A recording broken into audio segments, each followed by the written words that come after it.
Dear students, this is Praveen Kumar Agrawal from Management Department. Welcomes you in my today's lecture of Marketing Management. In today's lecture, we will discuss upon the topic Market Targeting. या फिर हम इस topic को नाम दे सकते हैं choosing target market. इससे पहले हमने सेगमेंटेशन के टॉपिक को डिस्कस किया था और इसके हमने डिफरेंट कॉन्सेप्ट्स डिस्कस किए थे। आज के लेक्चर में हम डिस्कस करेंगे कि किस तरह से मार्केट को टारगेट किया जाता है या मार्केट टारगेटिंग का क्या कॉन्सेप्ट रहता है। Market targeting simply means choosing one's target market. Target marketing involves breaking a market into segments and then concentrating your marketing efforts on one or a few key segments consisting of the customers whose needs and desires most closely match your product or service offerings.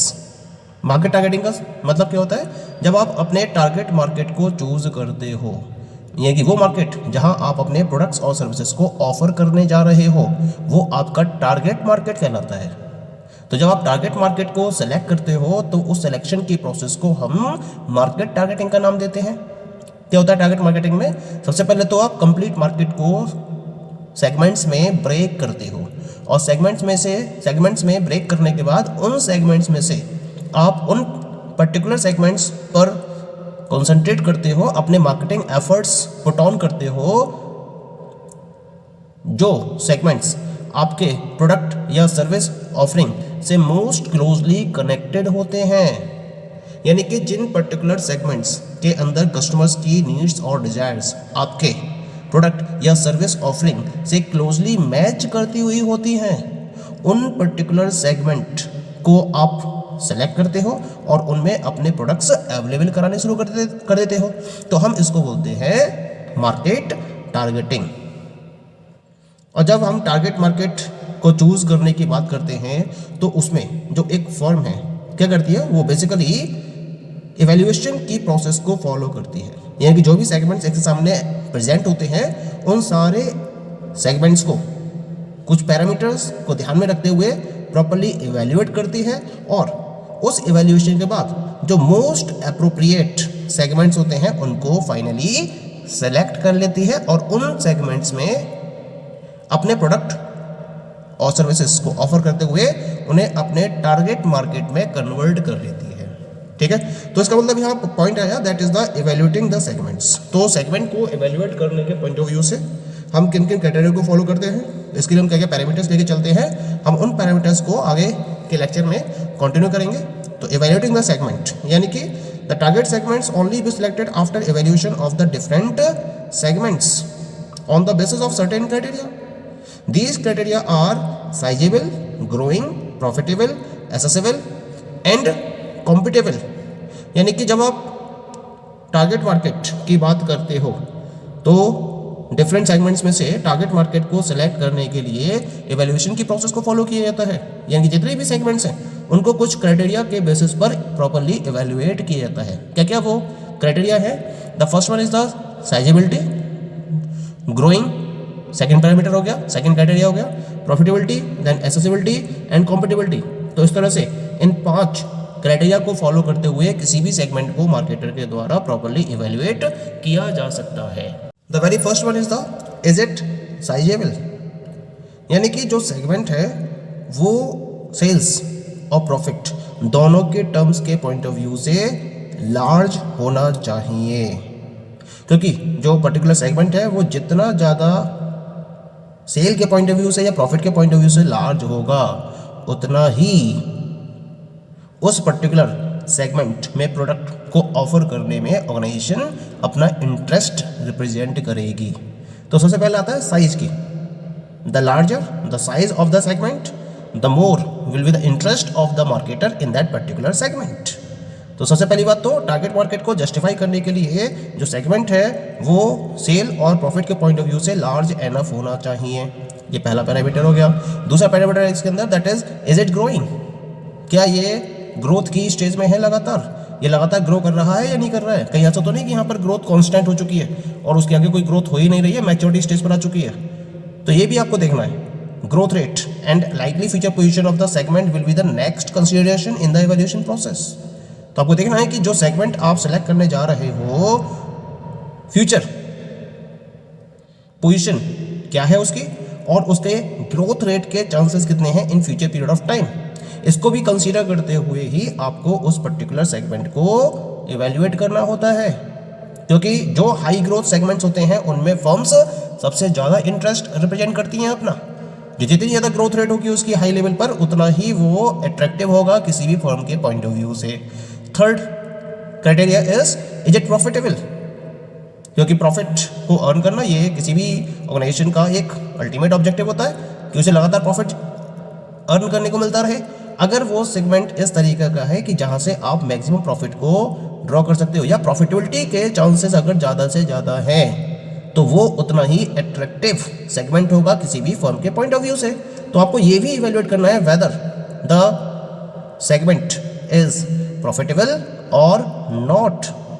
जो return on investment है वो हर segment में different होगा। तो आपको क्या करना है, हर सेगमेंट के पॉइंट ऑफ व्यू से रिटर्न ऑफ इन्वेस्टमेंट की एक प्रॉपर कैलकुलेशन भी करनी होती है कि इस पर्टिकुलर सेगमेंट से या हर सेगमेंट से आपको कितना रिटर्न ऑफ इन्वेस्टमेंट मिल सकता है अगर आप प्रॉपरली इसमें अपने प्रोडक्ट्स ऑफर करते हो। और उसके बाद आप ये देखोगे कि जो लार्जर प्रॉफिट सेगमेंट्स है उन लार्जर प्रॉफिट सेगमेंट्स को फॉलो करना ज़्यादा प्रॉपर रहेगा। तो कुल मिला के जो लार्जर प्रॉफिट सेगमेंट्स होंगे उनको सेलेक्ट करते हुए आप अपने टारगेट मार्केट को सेलेक्ट करोगे। ठीक, next consideration is it accessible, क्या ये एसेसिबल है? It means that the firm has to now consider whether the segment are accessible to it, कि जो सेगमेंट्स हैं क्या वो फर्म की अप्रोच में है या नहीं है, क्या फर्म वहाँ पर अपने प्रोडक्ट्स को ऑफर करने की पोजीशन में है या नहीं है, ये भी तो आपको चेक करना है। फर्म प्रोडक्ट, मान लीजिए कि फर्म ने इनकम के बेसिस पर सेगमेंट को डिवाइड करा, मार्केट को डिवाइड करा 3 सेगमेंट में, higher income group, middle income group और लोअर इनकम ग्रुप। अब उसके जो प्रोडक्ट्स हैं वो एवरेज प्राइस्ड प्रोडक्ट्स हैं, तो वो हाई इनकम ग्रुप में तो अपने प्रोडक्ट्स को ऑफर कर नहीं सकते। तो जो हायर इनकम ग्रुप है वो उसके एवरेज प्राइस प्रोडक्ट के पॉइंट ऑफ व्यू से एसेसिबल नहीं है। कौन सा एसेसिबल है? केवल मिडिल इनकम ग्रुप, क्योंकि लोअर इनकम ग्रुप भी उसके प्रोडक्ट के हिसाब से एसेसिबल नहीं है, क्योंकि वहाँ पर उसको लोअर प्राइस प्रोडक्ट को अवेलेबल कराना होगा, लेकिन उसके प्राइस क्या है, मिडिल प्राइस प्रोडक्ट्स है या एवरेज प्राइस प्रोडक्ट्स है। तो इसी वजह से मिडिल रेंज उसके लिए मोस्ट एसेसिबल है। हायर इनकम ग्रुप और लोअर इनकम ग्रुप उसके लिए एसेसिबल नहीं है, वहाँ वो अपने प्रोडक्ट्स की अप्रोच नहीं कर सकती। ये एक प्रॉपर एनालिसिस रहती है किसी भी मार्केटर के पॉइंट ऑफ व्यू से, ठीक है। और इसके साथ साथ एक पॉइंट और देखना होता है कि जो सेगमेंट है डिस्ट्रीब्यूशन चैनल्स और मीडिया के पॉइंट ऑफ व्यू से वहाँ पर आपकी अप्रोच प्रॉपर होनी चाहिए। अगर डिस्ट्रीब्यूशन चैनल्स को फॉलो करते हुए या मीडिया को फॉलो करते हुए आप अपनी अप्रोच को क्रिएट नहीं कर सकते उस मार्केट में, तो उस मार्केट में आपकी एसेसिबिलिटी नहीं हो सकती, अप्रोचेबल नहीं होगा वो मार्केट। तो डिस्ट्रीब्यूशन चैनल और मीडिया को भी ध्यान में रखना होता है, और ये आपको कंसीडर करना होता है कि डिस्ट्रीब्यूशन चैनल और मीडिया के बेसिस पर भी वो मार्केट एसेसिबल होना चाहिए, ठीक है। और जितना एसेसिबिलिटी हाई लेवल की होगी वो पर्टिकुलर सेगमेंट उतना ही अट्रैक्टिव होगा किसी भी पर्टिकुलर फर्म के लिए। Next parameter is it compatible, क्या ये कॉम्पेटिबल है? ये भी आपको प्रॉपर्ली इवेल्युएट करना होता है इवेल्युएशन के प्रोसेस में। क्या मतलब होता है कॉम्पेटिबिलिटी का? Having reached the conclusion that the particular segment is sizable, growth-oriented, profitable, and accessible, the firm has to now find out if the segment matches its resources. तो compatibility का मतलब होता है कि जो फर्म के पास resources अवेलेबल है, क्या segment उन पर्टिकुलर रिसोर्सेज से प्रॉपरली मैच कर रहा है या नहीं कर रहा है। यानी जिस सेगमेंट की आप बात कर रहे हो, जिस सेगमेंट में आप अपने प्रोडक्ट्स को या सर्विसेज को ऑफर करना चाह रहे हो, उसमें आपको जो भी प्रोडक्ट्स अवेलेबल कराने हैं और जो रिसोर्सेज आपके पास अवेलेबल है, क्या दोनों मैच कर रहे हैं या नहीं कर रहे हैं। यानी जो रिसोर्सेज आपके पास अवेलेबल है, उन रिसोर्सेज के बेसिस पर जो उस पर्टिकुलर मार्केट की नीड्स है, क्या आप फुलफिल करने की पोजीशन में हैं या नहीं है, ये भी तो आपको चेक करना है। ये सबसे इंपॉर्टेंट पैरामीटर रहता है। साइजेबल भी है, प्रॉफिटेबल भी है, ग्रोथ ओरिएंटेड भी है, ठीक है, एसेसिबल भी है, सब बातें मान ली। लेकिन अगर आपके रिसोर्सेज उस पर्टिकुलर सेगमेंट से मैच नहीं करेंगे, तब तक आप उस प्रोडक्ट को उस मार्केट में अवेलेबल कैसे करा पाएंगे। तो ये भी आपको प्रॉपर्ली इवेल्युएट करना होता है। ओके, तो जब तक रिसोर्सेस और उसकी कैपेबिलिटीज़, जो भी उसकी स्ट्रेंथ है, उनके साथ में वो सेगमेंट कॉम्पेटिबल नहीं हो पाता, तब तक सारे पैरामीटर्स बेकार हो जाते हैं। तो इस तरह से इन पांचों फैक्टर्स या इन पांचों क्राइटेरिया को फॉलो करते हुए कोई भी marketer segmented group of customers में से क्या कर सकता है, उन सेगमेंट को सेलेक्ट कर सकता है या उनको टारगेट कर सकता है जो उसके लिए मोस्ट एप्रोप्रिएट होंगे। Clear? Now we come to the next topic and this is the types or patterns of targeting or selecting the marketing segment। यानी कि अगर मुझे मार्केट सेगमेंट में से अपने टारगेट मार्केट को सेलेक्ट करना हो तो उसके लिए मैं डिफरेंट पैटर्न्स को या डिफरेंट टाइप्स को या डिफाइन कर सकता हूँ। ठीक है, क्योंकि जब एक बार आप साइज, ग्रोथ, प्रॉफिटेबिलिटी, एसेसिबिलिटी और कॉम्पिटेबिलिटी के बेसिस पर डिफरेंट सेगमेंट्स को इवेल्युएट कर लेते हो, ठीक है, और कॉम्पिटेबिलिटी को भी आप चेक कर लेते हो कि जो कंपनी का ऑब्जेक्टिव है, रिसोर्सेज है, जो कंपनी की स्ट्रेंथ है, कैपेबिलिटीज़ हैं, उनके साथ में वो सेगमेंट कॉम्पिटेबल है या नहीं है। जब इसको आप प्रॉपर्ली एनालाइज कर लेते हो, इवैल्यूएट कर लेते हो, उसके बाद आप क्या करते हो, उन मार्केट सेगमेंट्स में से जो मोस्ट एप्रोप्रिएट सेगमेंट्स होते हैं उनको आप टारगेट मार्केट के रूप में सेलेक्ट कर लेते हो। तो इसके लिए 5 पैटर्न्स डिसाइड किए गए हैं। क्या क्या ये 5 पैटर्न्स है? The first one is the single segment concentration, second one is known as the selective segment specialization, selective segment specialization, third one is the market specialization, fourth one is the product specialization and the last one is the full market coverage। तो इन 5 pattern के basis पर हम क्या कर सकते हैं, अपने target market को सेलेक्ट कर सकते हैं। Come to the first pattern and this is known as the single segment concentration. क्या मतलब होता है इसके अंदर? तो इसके लिए हम एक एग्जाम्पल लेके चलते हैं। मान लीजिए कि मैंने मार्केट को 3 मार्केट्स में डिवाइड करा है, M1 और M2 और M3, और प्रोडक्ट को मैंने 3 कैटेगरी में डिवाइड करा है, P1 वैरायटी है, P2 वैरायटी और P3 वैरायटी है। तो ये 3 वैरायटीज अवेलेबल है किसी प्रोडक्ट के डिफरेंस में और वो 3 मार्केट्स में अवेलेबल कराई जा सकती हैं। ये मैंने सपोज कर लिया, ठीक है। तो अब है क्या, सिंगल सेगमेंट कॉन्सेंट्रेशन में क्या होगा कि जब कंपनी किसी एक प्रोडक्ट को किसी एक स्पेसिफिक मार्केट में अवेलेबल कराती है तो हम उसको बोलेंगे सिंगल सेगमेंट कॉन्सेंट्रेशन। ठीक है, जैसे इस एग्जांपल में मैंने दिखा रखा है कि जो कंपनी है, मार्केटर है, वो M1 मार्केट में केवल प्रोडक्ट P2 को ही अवेलेबल करा रहा है। तो हम इस पर्टिकुलर पैटर्न को नाम देंगे सिंगल सेगमेंट कॉन्सेंट्रेशन।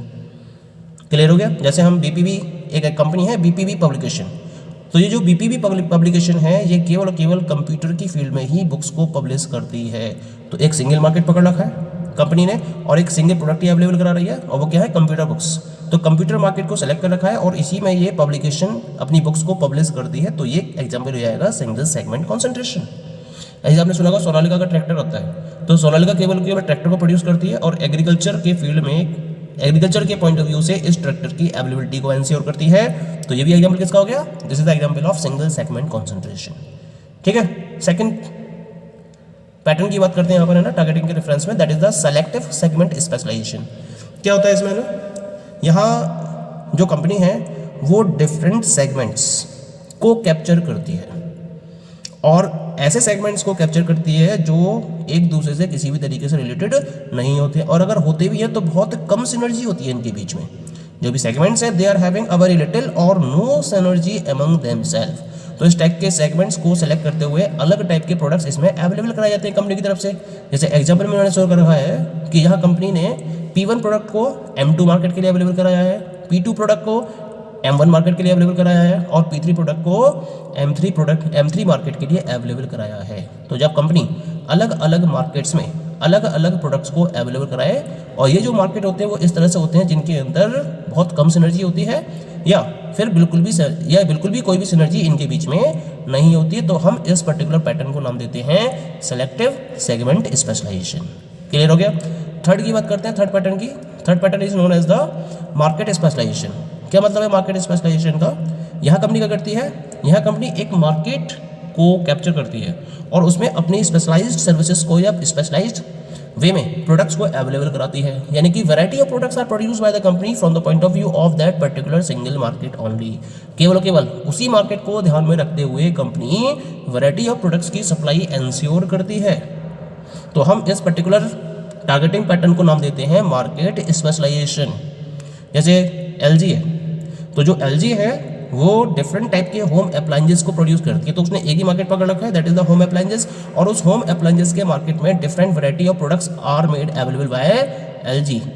तो ये एक एग्जाम्पल हो गया किसका, मार्केट स्पेशलाइजेशन का। ऐसे ही आपने सुना होगा एडिडास का नाम सुना होगा, तो एडिडास ने स्पोर्ट्स की फील्ड को पकड़ रखा है और उस स्पोर्ट्स की फील्ड्स में उसने वैरायटी ऑफ प्रोडक्ट्स अवेलेबल करा रखे हैं। शूज़ भी हैं, टी शर्ट्स भी हैं, बैग भी अवेलेबल है, स्पोर्ट्स बैग होते हैं सारे, और स्पोर्ट्स के रिगार्डिंग जितने भी इक्विपमेंट्स की रिक्वायरमेंट होती है, वो सारे टूल्स इक्विपमेंट्स स्पोर्ट्स के वो एडिडास के द्वारा मैन्युफैक्चर किए जाते हैं। तो ये एग्जाम्पल किसका हो गया, मार्केट स्पेशलाइजेशन का। एक मार्केट पकड़ा उन्होंने और उस मार्केट के अंदर वैरायटी ऑफ प्रोडक्ट्स को अवेलेबल कराना शुरू कर दिया। Next one is the product specialization. क्या होता है प्रोडक्ट स्पेशलाइजेशन? जैसे मार्केट में मार्केट को लेकर स्पेशलाइजेशन था, यहाँ पर एक प्रोडक्ट को लेकर स्पेशलाइजेशन होता है। कंपनी एक पर्टिकुलर प्रोडक्ट में स्पेशलाइजेशन रखती है और उसे वो डिफरेंट मार्केट्स में अवेलेबल कराती है। केवल एक ही सर्टेन प्रोडक्ट पर अपना कॉन्सेंट्रेशन फॉलो कर दिया फर्म, और इस पर्टिकुलर प्रोडक्ट को डिफरेंट टाइप के मार्केट्स में इसकी तरफ से सप्लाई किया जाता है, तो हम इसे बोलेंगे प्रोडक्ट स्पेशलाइजेशन। जैसे एक कंपनी है अपोलो टायर्स, केवल किसका, जो टायर्स को प्रोड्यूस करती है, लेकिन ये जो टायर्स अवेलेबल कराती है वो हर टाइप के व्हीलर्स के लिए, 2 व्हीलर्स के लिए भी हैं, 4 व्हीलर्स के लिए भी हैं, हैवी व्हीकल्स के लिए भी हैं। तो जितने भी particular variety of vehicles market में अवेलेबल हैं जो टायर्स के बेसिस पर रन होते हैं मार्केट में, उन सब के लिए ये अपोलो कंपनी टायर्स की अवेलेबिलिटी को एंश्योर करती है। तो ये जो एग्जांपल हो गया, this is the example of the product specialization. तो इस तरह से जब फर्म एक प्रोडक्ट में स्पेशलाइजेशन को फॉलो करते हुए इसे डिफरेंट मार्केट्स में अवेलेबल कराती है, तो हम इसे बोलते हैं प्रोडक्ट स्पेशलाइजेशन। जैसे बुक पब्लिशिंग हाउस है कोई, तो बुक पब्लिशिंग हाउस वो केवल बुक्स को ही तो पब्लिश कर रहा है, लेकिन वो डिफरेंट टाइप की फील्ड्स में बुक्स को अवेलेबल कराता है। जैसे प्रोफेशनल कोर्सेज के लिए भी बुक्स अवेलेबल करा रहा है, ट्रेडिशनल कोर्सेज के लिए बुक्स अवेलेबल करा रहा है, टेक्निकल कोर्सेज के लिए बुक्स अवेलेबल करा रहा है, ठीक है। तो इस तरह से डिफरेंट कोर्सेज के लिए इसके द्वारा बुक्स पब्लिश की जा रही हैं। तो प्रोडक्ट स्पेशलाइजेशन का एग्जाम्पल बन जाएगा ये। Next and the last one is the full market coverage. क्या मतलब है फुल मार्केट कवरेज का?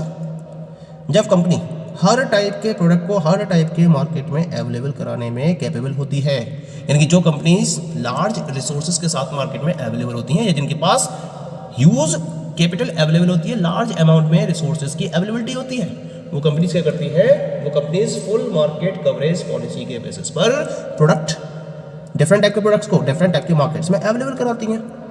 जैसे Hindustan Unilever Limited, Tata, PepsiCo, ये सब किसके एग्जाम्पल है? These all are the examples of full market coverage, क्योंकि ये कंप्लीट मार्केट में डिफरेंट कस्टमर्स के डिफरेंट नीड्स को ध्यान में रखते हुए वैरायटी ऑफ प्रोडक्ट्स को अवेलेबल कराती है।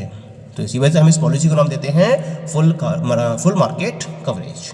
Okay, so this is about the different patterns of market targeting. Thank you.